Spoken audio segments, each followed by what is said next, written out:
नमस्कार, तुम्हा सगळ्यांचं अतुल सर इंग्लिश क्लास ह्या युट्यूब चॅनलवर स्वागत. पहा, या चॅनलवर फक्त मी ग्रामर रिलेटेडच फक्त व्हिडिओ मी अपलोड करत असतो. त्यामध्ये सगळं तुमच्या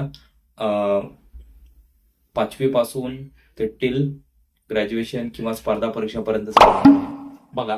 हे जे ग्रामर आहे मी फक्त एका लेक्चरमध्ये फक्त एकच कन्सेप्ट मी क्लिअर केलेले आहे. आज या लेक्चरमध्ये आपण काय ऍडजेक्टिव्ह क्लॉजचे प्रकार पाहणार आहोत. या आधीच्या सेशनमध्ये मी ऍडजेक्टिव्ह क्लॉज कसे ओळखायचे ह्याच्या 3 बाबी मी सांगितलेले आहेत. त्याचं लिंक, त्या लेक्चरची लिंक तुम्हाला डिस्क्रिप्शन बॉक्समध्ये भेटून जाईल आणि वरती आय बटन मध्ये पण भेटून जाईल आणि शेवटी तुम्हाला एंड स्क्रीनवर पण भेटून जाईल. आणि ह्याची प्लेलिस्ट आहे सेपरेट फक्त क्लॉजेस म्हणून, त्याच्यामध्ये तुम्हाला सगळे क्लॉजेसचे प्रकार भेटतील. ओके, बघा, खूप सोपा कन्सेप्ट आहे. आजच्या ह्याच्यामध्ये तुम्हाला ऍडजेक्टिव्हचे किती 2 प्रकार आहेत हे लक्षात ठेवा. पहिला जो आहे डिफायनिंग ऍडजेक्टिव्ह क्लॉज आणि दुसरा आहे non defining adjective clause. Okay, आता ह्याच्यामध्ये तुम्हाला काय लक्षात ठेवायचं आहे बघा. या प्रकारचे वाक्य उपवाक्य हे डिफायनिंग ऍडजेक्टिव्हचं बघा, या प्रकारचे उपवाक्य कोणत्याही स्वल्पविरामाने वेगळं केलं जात नाही. आता इथं बघा, स्वल्पविराम दिलाय आहे की नाही, इथं दिलं का ह्या वाक्यामध्ये नाही, म्हणजे ह्यातलं वाक्य जे आहे कुठलंही स्वल्पविराम देऊन त्याला वेगळं केलं जात नाही. कशाचं? Defining adjective clause. आता ह्याच्यामध्ये त्याचा अर्थही चेंज होतो बघा.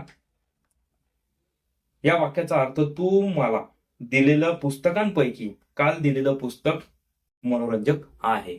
म्हणजे त्यांनी भरपूर पुस्तकं दिले, त्यापैकी ते पुस्तक खूप मनोरंजक आहे. आलं लक्षात?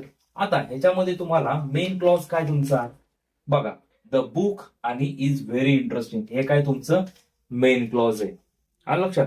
मी आधी सेशन मध्ये सांगितलं होतं की ऍडजेक्टिव्ह क्लॉजची ही सुरुवात कशी होते, विच, हुज हे होते, हे की नाही.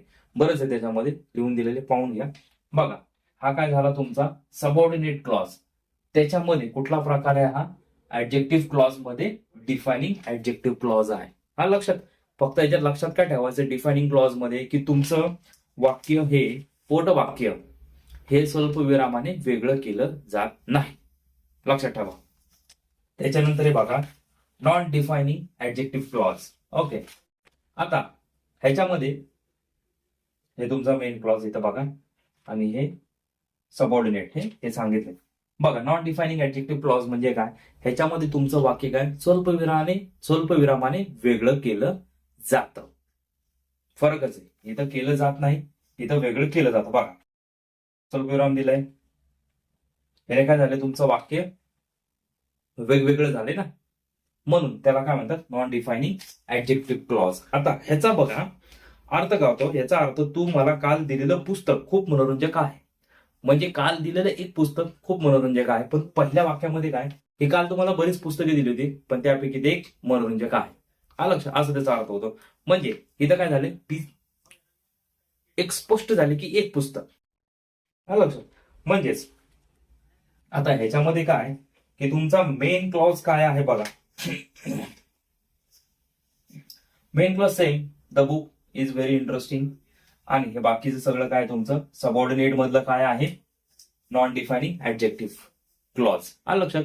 आता दोघांमध्ये फरक काय, फक्त तुम्हाला एक लक्षात ठेवायचं आहे की दोघांमध्ये म्हणजे डिफायनिंग ऍडजेक्टिव्ह क्लॉज व नॉन डिफायनिंग ऍडजेक्टिव्ह क्लॉज मधील फरक म्हणजे काय, की फक्त स्वल्पविरामाने वेगळं केलं, हे वेगळं केलं जात नाही आणि हे वेगळं केलं जात नाही.